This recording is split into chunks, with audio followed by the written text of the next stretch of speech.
Boa tarde a todos. Eu sou Giovanni e eu vou apresentar um breve trabalho aqui sobre os polinizadores e o uso de pesticidas agrotóxicos, né? Esse livro escrito por Breno Freitas e José Nunes Pinheiro, que são pesquisadores da Federal do Ceará. E, enfim, é, esse livro só gostaria de comentar antes de mais nada que é muito interessante. Eles apresentam algumas informações que a gente não vê por aí, até porque as empresas elas barram qualquer tipo é, de divulgação dessa informação, até com perseguição dos pesquisadores. Não sei se é o caso desses dois, mas já existem casos aí de das empresas até investigarem até a esposa do, do pesquisador que publicou algumas informações que a empresa não gostaria de ouvir. Enfim, esse trabalho ele traz não só isso, mas algumas estratégias e algumas opções para diminuir a toxicidade e o impacto dos pesticidas. E é um livro pequeno, de 70 páginas, 71, se eu não me engano, dividido em 7 partes mais a introdução. Eu vou tocar em 4 delas, mas as demais são importantes e bastante interessantes também. Começando pela parte um, que seria na confecção de estudos de risco. E tem três grandes produtoras, né, três grandes organizações que produzem as normas, que seriam a Agência de Proteção Ambiental dos Estados Unidos, a Organização para a Proteção de Plantas da Europa e Mediterrâneo, que é esse EPO, e o OECD, que é Organização para Desenvolvimento e Cooperação Econômica. Enfim, como pilar principal é, de aprovação ou de conhecimento da substância tóxica, eles fazem essa curva de mortalidade em função dos níveis de dose, que basicamente é a dose letal 50, ou seja, a dose da substância que mata 50% da população ali em teste. E isso me parece bem raso e triste, na verdade, porque ah, acho que qualquer pesquisador ou qualquer pessoa da área sabe que as variáveis em laboratório nunca vão ser a mesma coisa que a da realidade, né, a do campo, e eles simplesmente não fazem esses testes em condição de semicampo e campo. E também eles não ligam para doses subletais da substância e eles usam só apis mellifera como assim organismo modelo entre aspas. Eles não contabilizam a vulnerabilidade das abelhas nativas ou das demais abelhas é, que a gente tem. Na verdade, que qualquer região tem, né? Além da Apis mellifera. A parte 2 e 3 eu integrei, que fala sobre os efeitos subletais e letais dos pesticidas. E eu vou comentar sobre algumas subpartes que eu achei bem interessante trazer para cá. Começando pelo que os autores comentam, né, na verdade, que é a principal causa de mortalidade dos polinizadores, que seria a densidade e atratividade da cultura. E eles exemplificam com o pessegueiro, que dá para ver ali pela foto. É uma espécie que tem bastante atratividade e densidade de flor, e isso cria uma relação ruim, porque quanto maior a atratividade e densidade, maior a visitação e, consequentemente, maior a contaminação pelas abelhas. E não só isso, tem que ter noção também que, por exemplo, se estiverem aplicando agrotóxico muito próximo a esses indivíduos aqui da foto, espera-se que, por ação do vento ou por descontrole mesmo da aplicação, essas plantas aqui vão ser também contaminadas. Então, não só as flores da planta da cultura alvo, mas também as espécies dentro da mesma área e alguns indivíduos próximos, geralmente ao redor dessa área, também vão ser contaminados. Então, você tem um dano maior do que o esperado, né? Que é bem preocupante e que já vem costurado com esse segundo ponto, que seria o tamanho das áreas. E os autores trazem esse trabalho do Free de 1993, que testou a pulverização de uma vez só em grandes áreas e concluiu que isso de aplicar de uma vez só influencia na dimensão do nível da contaminação. Então, para corroborar isso, o Johansen e Mayer, em 1990, eles empiricamente foram lá e tacaram agrotóxico numa região de 80 hectares e numa região de 0,8 e perceberam que a mortalidade foi significativamente maior na área de 80 hectares. Isso pode ser pela questão do volume assim mesmo de agrotóxico que está sendo lançado, né? É, numa grande área você aplica mais e você tem mais perda de controle. E não só isso, aparentemente é, em áreas menores, e aqui é o caso dessa foto que eles exemplificaram, áreas de agricultura subsistencial, eles não têm a capacidade física assim mesmo de aplicar tudo de uma vez só.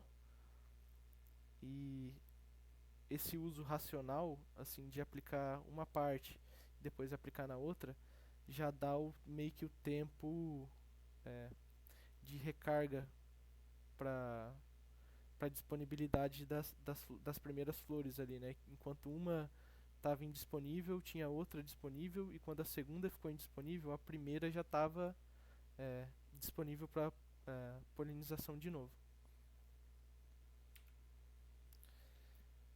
Algumas partes também interessantes seria o efeito dos fatores ambientais na toxicidade. Por exemplo, os autores eles comentam de uma regra geral, mas é claro que tem exceções, que os pesticidas aplicados em períodos ou em lugares frios, eles oferecem um maior risco residual, justamente por não ter talvez tanta interação com o sol, ou não sei, só sei que a quebra de molécula acontece mais devagar, então você tem permanência daquela substância da substância tóxica, né, por maior tempo, e isso influencia, né, na visitação das abelhas. Por exemplo, esse acefato, que a toxicidade residual foi 18 vezes maior quando usado a 10 graus comparado com o uso ali de 18 a 35, que é muito preocupante. E como eu estava comentando sobre exceções, tem essa substância endosulfan, que é um agrotóxico bastante utilizado aqui no Brasil, principalmente para café, soja e milho. A toxicidade aumenta com o aumento da temperatura. Bem, não só isso, os autores também dão destaque para o período do dia para efetuar a pulverização, sendo que a mais perigosa seria a hora que as abelhas estão em forrageamento, que é logo pela manhã que elas saem. Então busca-se evitar esse horário ao máximo. Ali tem duas fotos exemplificando algum desses efeitos. Por exemplo, ali a primeira, a abelha está polinizando, ela estava polinizando uma flor contaminada e agora está agonizando. E a B ali do lado direito, a abelha se mostra desorientada depois de coletar o néctar da flor contaminada. Mais um ponto bem legal, assim, bem interessante que os autores tocam e que não tem, né, nas diretrizes lá das grandes normas é o efeito da idade e do porte da abelha na susceptibilidade a pesticidas. E, de novo, eles vêm mostrando uma regra geral que foi criada por Smirne em 1993, de que as abelhas mais jovens são mais sensíveis devido à menor quantidade de enzimas detoxificadoras, mas tem essa exceção, por exemplo, o metomil, que também é muito utilizado aqui no Brasil, e a susceptibilidade, na verdade, aumenta com a idade. Sobre o porte, eu acho que por questão física mesmo, as abelhas solitárias de pequeno porte são as mais vulneráveis. Aí vem por segundo as abelhas sem ferrão. E como eu comentei no começo, os testes são feitos só em abelhas melíferas, né? Especificamente em Apis mellifera. E as abelhas sem ferrão elas estão mais suscetíveis ainda. Ou seja, e não é algo assim, é, não é algo diretamente proporcional, sabe? Você diminuir a dose, não necessariamente você vai diminuir o dano na mesma quantidade. É, enfim, por fim, em último fica as abelhas do gênero Xilocopa, né, as mamangavas, e é imaginável mesmo, até pelo tamanho e estrutura delas, que elas aguentariam mais. Por fim, para terminar essa introdução aqui no assunto e iniciar a discussão, os autores trazem algumas medidas para reduzir danos às abelhas. Aqui essa foto que eu coloquei um grande X vermelho é para evitar exatamente o que está acontecendo aí, que é a pulverização de grande área durante o dia. Mas enfim, os autores eles separam em duas grandes assim áreas de responsabilidade. Vem a primeira dos apicultores e meliponicultores e depois o dos especialistas e aplicadores, começando por a própria localização dos apiários. Então você colocar as colmeias dentro da área de cultura-alvo não é muito interessante porque em questão de distância mesmo você vai ter grande contaminação. Por segundo, eles colocam os programas educacionais, claro, isso é a base mesmo para conscientizar as pessoas de como é o jeito certo de usar. Aí uma medida mais assim específica seria impedir o fluxo de pólen contaminado, isso colocando coletor de pólen na entrada das colmeias, e a mobilização, que seria justamente tirar essas abelhas da área contaminada até o período de aplicação e de criação de metabólitos ali da substância, e depois volta a colmeia para o seu devido lugar. Passando para a responsabilidade dos especialistas e aplicadores, e já deixando um gancho para talvez a gente procurar mais alguns itens para colocar aqui, seria o uso de pesticidas de baixo risco. Então, procurar o mais efetivo e o menos tóxico, não, por exemplo, o mais barato ou simplesmente o que é mais forte, e sim fazer isso relativamente, né, de acordo com o caso que está em específico. Claro, a orientação para métodos corretos para as formulações e o tempo de aplicação de cada substância. E, por fim, eu acho que seria mais interessante e talvez até uh, um assunto para voltar a falar é esse manejo integrado de pragas, que é de acordo com a região, né, de acordo com o que você tem ali na sua frente de cultura e envolve assim métodos da ecologia, de, de da agronomia, enfim, é, é uma integração ali de técnicas que não é simplesmente compra o agrotóxico, aplica o agrotóxico, sabe?